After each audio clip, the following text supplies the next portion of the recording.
two people who have the same tag, at least they have differently spelled tags, so I can differentiate. But when people have the same tag, all right, we're going in. It is on the left side going to be PK. On the right side going to be so red is Mr. Watch&Learn. Already getting started. This is such a small stage to play double on X Red. Yeah, I feel like a lot of the stages available are pretty small, except for there's a couple exceptions. You've got Fire Capital, and you've got a couple of the double specific stages. But in general, like, there's a lot of small stages and doubles. Yeah, it's kind of wild the differentiating factor of like the fact that you have this double stage course understory, which is just actually like pretty large, but it's like a starter stage compared to the rest of the starter stages are relatively small. So it does create a different dynamic in doubles. Like right now, pretty starting off with a pretty solid lead from the blue team, where they've been scrapping a lot, which is something that I say Fleet isn't necessarily quite as good at. I would say Rano is usually more excelling in that spot, but right now the Fleet is just taking no damage and dishing everything out. Yeah, they're doing a really good job of like zoning out and just basically putting up that wall and stalling. I like to do that in doubles as well. To be like when you're like the stock tank, you just kind of like holds on to all the percent shots and just like swaps people away. Because in doubles, a lot of times like people don't play with the same caution they play with in singles, and they think that there's just like more people to hit, so they can just kind of run in. But if you're playing like extra defensively, it really punishes that play style. Yeah, and already with this huge lead right now. You talked about a stock lead. How about losing no stock the entire game? And not already even close to losing stock. Yeah, it's just. I mean, it is Fleet, so you have the chance to lose it early. But I don't know. I feel like in doubles, even though there's like more opportunities for kill confirms, a lot of times people end up living longer due to the fact that you don't have the time to get your full health per round. You can also kind of get lost, like if the opponents aren't like paying full attention, and sometimes you can like you can just get lost in like what's happening in the game. You might not realize that someone like hasn't lost their stock, or you need to be focusing on one specific person. I mean, obviously if a team is like really on point, they'll be paying attention to that. But I've seen it happen a lot. And then at some point you realize, wait a minute, I'm focusing the wrong person, or I'm looking at the wrong place, or just stock taking too long, and then you switch your focus. But it's oftentimes too late at that point, like you see right here. Fleet with all three stocks available, and the blue team just. What a genius edge guard too. Snipes their own partner with the forward strong across stage. Sometimes you got to move them around. Like, hey, you're in the wrong spot. Let me help you out. Yeah. I'll just poke you in the right direction. You ever do that double? This is the bigger stage we're talking about. Fire Capital. Have you ever grab your teammate and you're just like throw them at where they need to go? You're just like, hey, get out there. Yeah, you're like, get over there. Sometimes it works and you feel like a genius. You're like, yeah, I knew where you needed to be. You didn't know, but I did. Anyway, yeah, so throws like have a hitbox. Yeah. I don't know if there's any that in Rivals do that good, but I know in like Ultimate, sometimes your teammate will have a hitbox while you're throwing them. Yeah. But I know it's like the Mario back throw. Yeah, exactly. Yeah. No, in Rock, I feel like all of the throws have big hitboxes, no? Oh, that's a terrible SD. Well, I mean, I don't think the person has a hitbox. I think it's the throw. It's like the actual throw itself. Yeah, that makes sense. So this time, Fleet actually losing their stock in a reasonable period of time, not waiting the entire game to finally die. Bigger On the stage. other side, though, Forcebird is getting kind of cooked here.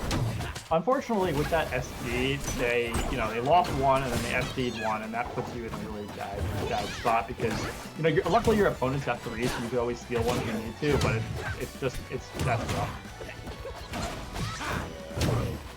Even especially on this stage, I feel like comebacks are that much harder. Like there is the opportunity to like take a lot of space on one side and mount a comeback through stage position, but most of the time it's just going to be a long drawn out battle, which results in people who are ahead eking out victory. Yeah, I mean, if your strategy is to try to like stock tank on a stage like this, you can just kind of like hang out here at the center, and even if you get like hit towards the side, you've got a teammate that can come run interference for you, right? And then you get back to center, and you're just like, how do you kill someone from the center of Fire Capital? Like you need to hit them vertically, right? And a lot of times like a lot of moves go horizontal, right? You need to like very intentionally go for a vertical kill. Speaking of vertical kills, we see one of the first big team conversions so far. The throw into the up strong from Rano. One of the stronger upward kills in the game. absolutely. We got multiple of them in this game, actually. We got the Rano up strong as well, also a really good vertical field kill move. And then another one, Force Burn up smash on platform, up strong on platform was a really great catch as well. Catches a lot of like tech bases and stuff. Yeah, definitely options for vertical kills here for sure. We got the red team was down to their final stock, whereas blue team has 2, and there goes Force Burn. They did a good job of holding on to that stock for a while, but unfortunately they did lose their stock. And leave their opponent by themselves. I'm liking this coverage from the blue team so far on the edge guard. Covered a lot of options. But did you just see that the Upstrong snipe the fireball? Yeah. That's really funny. I really feel like in Rivals in general, in doubles, like even compared to wow, okay, they're making it at least if they get the fleet kill right, then they can make it a 1v1. Yeah, and I mean Zetterburn certainly a character. Oh, never mind. I was gonna say Zetterburn's a character that is very giveable.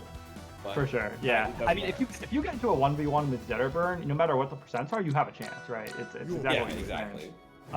So yeah, they would have needed to find that kill in the fleet, but of course, fleet. They're going to be recognizing that that's what they're looking for. They're going to play super defensively. They're not going to like just give it up for free. And just your presence, right? Even if you're like not like actively going in, just your presence has so much effect on the game in a 2v1. You always got to be worried about if you waste too much time with the opponent, they can get a free hit on you. So it's just so valuable to just stay alive, even if you don't want to take any risks. So we're going right back to in addition, those regular pokes that you get into, like somebody like F tilts you or up tilts you or whatever, and at the higher percents normally it wouldn't confirm, like they can't just follow up. But the other person just existing means that the minor hits become so much more threatening. Yeah, all they do is they sit around to either save their partner or, like you said, just follow up on a combo. Oh, that's an early kill for the for the blue team again. Unfortunately, I got the teams mixed up for a second. Just your presence does so much work that just staying alive is super valuable. The best teammates are going to know how to play everyone, for sure. So unfortunately this game 3 started off again with a strong lead for the blue team. The blue team was so dominant in this doubles grand, and they're coming from the winner's side, I believe. You can correct me if I'm wrong, but I believe the blue team is coming from the winner's side. This is the last potential game of grands. It has been a brutal beatdown so far with a lot of SDs on the red team side and none on the blue team. Like, they're basically been playing relatively perfect rivals here. Yeah, you never want to see that, especially in like a grand in a tournament. Just SDs really ruin an otherwise good game. But 3 stocks left on the red team and all 6 for the blue team. They're just kind of running away with it. Yeah, they gotta make something happen right now, and a couple little positioning things. Seems like there was an intentional save. A little bit interesting to see like what goes for a save. I know the down B is like a good option to reset after someone's up beat, but wasn't able to get that. You definitely don't want to accidentally build the reverse. With all the reverse systems in, you don't want to like accidentally send them towards the blast zone. Crag is a character that can save. Absolutely. Here, have a floor. Okay, yeah, and that's the last stock for the Rano, and that means that Force Burn is left all alone here against 4 stocks of the blue team. Let's see if blue team wants to style on him a bit. Seeing if team combos. Yeah, this is the opportunity to show off cool team combos. I consider if you don't do a cool team combo to end this, I consider it a loss. Just so you know. Yeah, you gotta play another game if you want to confirm. Oh, they tried it with a special pummel. He wanted it. He wanted the cool. It's lame to try to break special pummel right there. You gotta let him try it, right? Yeah, exactly. All right. Oh, another special pummel break. Come on. This Force Burn does not know how to be. Let him show you their combo. Come on. It's taking way longer than you would think, but I guess they're just playing with their food a little. Okay, that's the grab really up strong. Hey, sometimes you know what? That's the adaptation there from the good players, right? They're like, hey, he's special breaking every single time, so I'm gonna set up my partner and I'm just gonna wait for it. It's